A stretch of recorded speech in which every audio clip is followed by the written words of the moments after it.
दोस्तों, बारिशें शुरू होते ही ज़मीन से कई तरह के प्लांट्स और खरपतवार उगने शुरू हो जाते हैं, जो बाद में किसान की फसलों में एक बड़ी समस्या बनकर सामने आते हैं। मोथा यानी साइप्रस रोटेंडस इन खरपतवारों में से सबसे मुश्किल समस्या है और आज के समय में धान, गन्ना, ज्वार, बाजरा और मक्की में एक बड़ी समस्या बनकर उभरा है।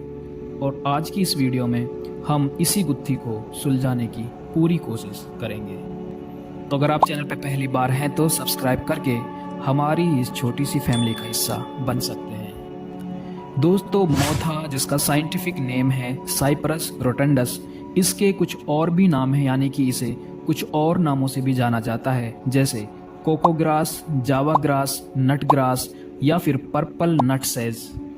दोस्तों, अन्य खरपतवारों की तरह इस खरपतवार की जो पत्तियां यानी कि लीव्स हैं, इसे कंट्रोल करना तो आसान है और किसी भी सेलेक्टिव हर्बिसाइड से या नॉन सेलेक्टिव हर्बिसाइड से हम इसे कंट्रोल कर सकते हैं। पर इसमें सबसे बड़ी समस्या है इसकी गांठें, यानी कि रूट्स में बनने वाले इसके नट्स, जिसे कंट्रोल करना काफ़ी ज़्यादा मुश्किल है। अगर आप इसे एक बार किसी हर्बिसाइड से मार भी देते हैं तो गांठों से इसके नए पौधे निकल आते हैं और इसकी गांठें जितनी ज़्यादा ज़मीन में फैलती हैं उतने ही नए पौधे बनकर तैयार हो जाते हैं। पर दोस्तों, धानुका कंपनी का एक प्रोडक्ट है जिसका नाम है सेम्प्रा, और इस प्रोडक्ट ने इस वीड को काफ़ी हद तक और काफ़ी अच्छी तरीके से कंट्रोल किया है। तो अगर हम इस प्रोडक्ट में सेम्प्रा में टेक्निकल की बात करें तो इसमें है हेलो सल्फ्यूरोन मिथाइल, और ये 75% WG यानी कि वेटेबल ग्रेन्यूल्स की फॉर्म में है, जो आसानी से पानी में घुल सकता है। और इस प्रोडक्ट के साथ धानुका का विश्वास जुड़ा हुआ है। इसके अलावा दोस्तों, इसका अगर नेचर हम समझें तो ये सेलेक्टिव है, यानी कि क्रॉप कोई नुकसान नहीं करता, सिर्फ वीड्स को ही मारता है। सिस्टमिक है, यानी कि ये वीड्स के सिस्टम में जाके उसे आसानी से कंट्रोल कर सकता है। पोस्ट इमरजेंस है, यानी कि वीड के बाहर निकलने के बाद उसे मारता है, ज़मीन से बाहर आने के बाद उसे मारता है। इसका जो फॉर्मुलेशन है वो WDG की फॉर्मुलेशन में आता है, यानी कि वाटर डिस्पर्सिबल ग्रेन्यूल्स। और ये वाटर डिस्पर्सिबल ग्रेन्यूल्स जो होते हैं ये पानी में इजीली मिक्स हो जाते हैं और बाद में सस्पेंशन या फिर डिस्पर्शन बनाते हैं, जो वीड्स को आसानी से कंट्रोल कर सकते हैं। इसके अलावा दोस्तों, इसका स्ट्रॉन्ग सिस्टमिक एक्शन दोनों डायरेक्शन में मूव होता है। जो जाइलम और फ्लोएम प्लांट्स के कनेक्टिंग टिश्यूज होते हैं उनके दोनों डायरेक्शन में अप एंड डाउन ये मूव कर सकता है। और जो ये वीड होता है साइप्रस रोटेंडस, इसकी मेटाबॉलिक फंक्शन को रोक कर या स्टॉप करके इसके अंदर एक जरूरी अमीनो एसिड्स को बनने से रोकता है, जो बाद में वेलिन, आइसोल्यूसिन और लूसिन जैसे अमीनो एसिड्स का फॉर्मेशन करते हैं, जो रेस्पॉन्सिबल होते हैं साइप्रस रोटेंडस की जो ग्रोथ होती है या उसका जो डेवलपमेंट होता है।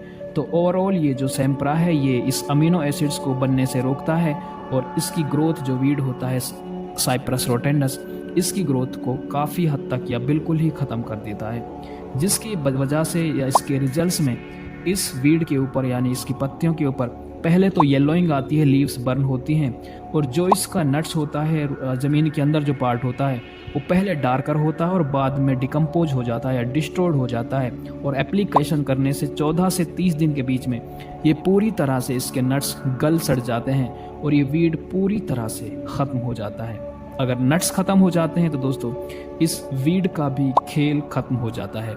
अगर इसकी रिकमेंडेशन की बात करें तो कंपनी इसे सिर्फ गन्ना या फिर मेज में रिकमेंड करती है। आज की डेट में सेम्प्रा की जो रिकमेंडेशन है वो गन्ने यानी कि शुगर केन और मेज यानी कि मक्की में है।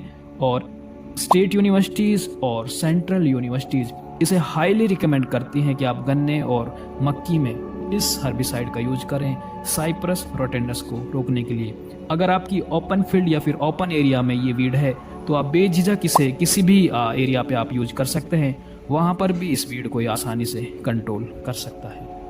दोस्तों, बात करें इसके मोड ऑफ एक्शन की तो ये सल्फोनाइल यूरिया एक ग्रुप होता है हर्बिसाइड्स का, सल्फोनाइल यूरिया, इस ग्रुप का ये इंसेक्टिसाइड यानी हर्बिसाइड है और ये इनहिबिट करता है यानी कि रोकता है ALS, एसिटोलैक्टेज सिंथेटेज। ये एक एंजाइम होता है और ये फर्स्ट एंजाइम होता है एक पाथवे में, वो पाथवे जो बाद में अमीनो एसिड्स वेलिन, लूसिन और आइसोल्यूसिन का फॉर्मेशन करता है। उस पाथवे का पहला जो एक्टिव एंजाइम होता है वो ALS यानी एसिटोलैक्टेज सिंथेटेज ही होता है।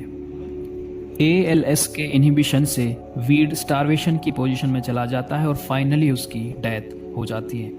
अब बात करते हैं कि दोस्तों जब हम इसे अपनी क्रॉप पे या मेन क्रॉप पे इस्तेमाल करते हैं तो हमारी मेन क्रॉप को नुकसान क्यों नहीं होता?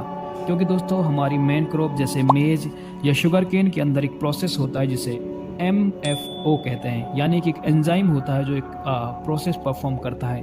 MFO यानी कि मिक्स्ड फंक्शन ऑक्सीडेज नाम का एंजाइम होता है जो सैम्प्रा मॉलिक्यूल को ब्रेक डाउन कर देता है और इसे एसिडिक मेटाबोलाइट फॉर्म में बदल देता है, जिससे ये मेन क्रॉप में जाकर असर नहीं करता, क्योंकि हमारी मेन क्रॉप में ये एंजाइम मौजूद होता है और ये वीड्स को ही मारता है, हमारी मेन क्रॉप को नहीं मारता। थोड़े से फीचर्स और बेनिफिट्स की बात करते हैं तो दोस्तों सैम्प्रा की जो एफिकेसी है लो डोज पे वो काफ़ी बेहतर है, यानी कि इसकी थोड़ी डोज ही आपके 1 एकड़ क्रॉप को आसानी से कवर कर सकती है। सिर्फ 36 ग्राम पर एकड़ आपकी इसकी डोज लेनी है और इसकी जो सॉइल रेजिडुअल एक्टिविटी है, यानी कि ये सॉइल में जाने के बाद लंबे टाइम तक या फिर लेट एमर्जिंग वीड्स जो होते हैं उन्हें भी आसानी से कंट्रोल कर सकता है। दूसरा दोस्तों ये न्यूट्रिएंट अपटेक चेक करता है, यानी कि जब हम इसका यूज करते हैं तो साइप्रस रोटेंडस जो वीड होती है वो ज़मीन से न्यूट्रिएंट्स आसानी से नहीं ले पाती है, जिससे उसकी ग्रोथ काफ़ी कम या फिर ख़त्म हो जाती है। सेफ़ है हमारी मेन क्रॉप के लिए, क्योंकि हमारी मेन क्रॉप पे इसका कोई साइड इफ़ेक्ट ऐसा नहीं दिखता।